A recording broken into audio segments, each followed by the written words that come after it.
প্রিয় দর্শকবৃন্দ, আসসালামু আলাইকুম। বিগত আওয়ামী 16 বছর শেখ হাসিনার আমলে বিপিনুর তিনি যে স্বৈরাচার শেখ হাসিনার আমলে প্রান্তিক সময়ে যে অবদান রাখছে তা জাতি সারা জীবন মনে রাখবে। উনি শেখ হাসিনার আমলে মার খাইছেন, বাংলার জাতির মানুষ তা সবাই দেখছে, সবার জানা। সেই সময়ের মধ্যে কোনো বড় বাংলাদেশের মধ্যে বড় রাজনৈতিক দল বা পুরনো 20 বছর 30 বছর 50 বছর পুরানা রাজনৈতিক দলের নেতারাও কথা বলতে পারে নাই। ইন্ডিয়া এমন কথা বলতে পারে নাই যে কথা বললে ইন্ডিয়া নারাজ হবে, এমন কথা বলতে পারে নাই যে কথা বললে আওয়ামী লীগ নারাজ হবে। কিন্তু কথা ভিতরে ছাপা দিয়েও রাখতে পারে নাই, কিন্তু ছাপা দিয়ে রাখছেন। কেন? উচিত কথা বলতে গেলে ফিটা খাইবে, ফিটা। বাংলাদেশের পুরনো রাজনৈতিক দলের নেতারা উচিত কথা বললে ফিটা খাইব, সেই ধরে উচিত কথা বলে নাই। কিন্তু বিপিনুর উচিত কথা বলছে আর উনি ফিটও খাইছে। কিন্তু ফিটা খাইলে কি বসে উচিত কথা বলছে। ওনার যে প্রেস সচিব, ইন্ডিয়া যাদের মামুর বাড়ি চল্লা যাও তাড়াতাড়ি, সেই সময়ের মধ্যে উনি এইরকম গলা ছাইরা মিছিল দিছিলেন। বিপিনুরের যে প্রেস সচিব উনি মিছিল দিছিলেন যে যাদের এই সময়ের মধ্যে সে যদি নির্বাচন হয় সে একজন চেয়ারম্যানের মাঝে ফাঁস করবে, সেই রকম তার যোগ্যতা ছিল না। কিন্তু সে কঠিন অবদান রাখছে সেই বিপিনুর। কিন্তু আজকে সেই বিপিনুরের যে পুলিশ সেনাবাহিনী যেভাবে তাকে নির্মমভাবে আঘাত করেছে, এটা খুবই ব্যথিত, খুবই দুঃখজনক। এটা এইরকমভাবে করা ঠিক হয়েছে না। এটা আমার মতে এটা এইরকমভাবে করা ঠিক হয় নাই। তারপরও জানি না, এটা সেনাবাহিনী ও পুলিশ হয়তো এটা অন্য কোনো কারণও হইতে পারে। ওনারা যেহেতু বিপিনুরকে যেভাবে আক্রমণ করছে, হয়তো অন্য কোনো কিছু ইঙ্গিত দিতে পারে। হয়তো দেখা দেবো আমরা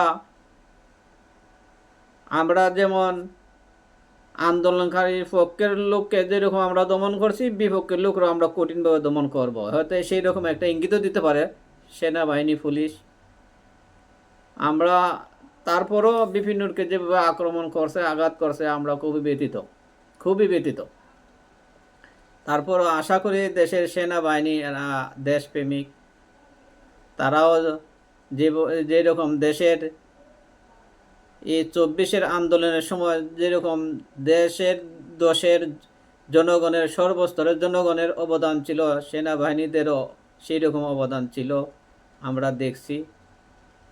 যদি তাদের অবদান না থাকতো তাহলে দেশ স্বাধীন হইতো না। কিন্তু এই কর্মকাণ্ডটা যে কেন তারা করছেন এটা এখনও বুঝে উঠতে পারছি না। হয়তো আমরা কিছু অপেক্ষা করব এর ফলাফলটা বোঝার জন্য। হয়তো বিশ্লেষণ করলে এটা হইতে পারে যে আন্দোলনকারীর পক্ষের লোকদেরকে আমরা শাসাইছি, বিপক্ষের লোকেরাও বাংলাদেশে কোনো স্থায়ী পাবে না, সেই রকম কঠোর পথে যাওয়ার জন্য হয়তো এটা একটা ইঙ্গিত দিছে যে আমরা কাউকে আমরা ছাড় দিচ্ছি না। হয়তো এটাও হতে পারে। আমরা এখন অপেক্ষা করব, দেখব কোন দিকে দেশ যায়। এরপরে এটা নিয়ে বিশ্লেষণ আরও করার সময় আছে, পরে করব ইনশাল্লাহ। কিন্তু বিপিনুরের অবদান আছে দেশ স্বাধীনের জন্য। বিএনপি যতই আন্দোলন করছে তত সব আন্দোলনে বিএনপির সাথে ছিল। জামাত ইসলামকে নিয়ে মানুষের রাজাকার যে জিকির পড়তো, কিন্তু বিপিনুর সেটা বলে নাই। বিপিনুর বলতো যে রাজাকার বলতে বাংলাদেশে কেউ নাই, বর্তমানে রাজাকার বলতে কেউ নাই, এই পূর্বে ছিল, বর্তমানে রাজাকার বলতে কেউ নাই। আর জামাত ইসলামকে দেশের বড় দলেরাও রাজাকার বলতো, ইন্ডিয়াকে খুশি করার জন্য। কিন্তু বিপিন নূর তখন বলতো যে যারা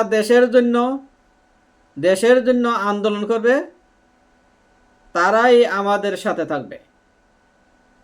দেশের জন্য তৎকালীন সময়ে বিএনপি আন্দোলন করত, জামায়াত ইসলাম আন্দোলন করত, আরও দল আছে তারা আন্দোলন করত।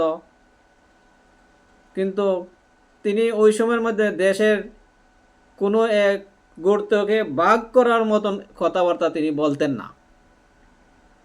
যাই হোক, বিভিন্ন এক সময় একটা বড় একজন নেতা হবে ইনশাল্লাহ। আপনারা দেখবেন মানুষ যত সহ্য করে তত ফলটা ভালো পাবে। যাই হোক প্রিয় দর্শক, আমরা আজকের যে ঘটনা ঘটছে এটা নিয়ে খুবই ব্যথিত। তারপর আমরা সেনাবাহিনীকে দোষব না, পুলিশকে দোষব না। তারা কী জন্য যে এই কর্মকাণ্ডটা করছে এটা আমরা অপেক্ষা করব, দেখব পরবর্তীতে তারা এটা কিসের ইঙ্গিত দিল সেটা আমরা এখন বুঝতে পারবো না। রাখি, আসসালামু আলাইকুম।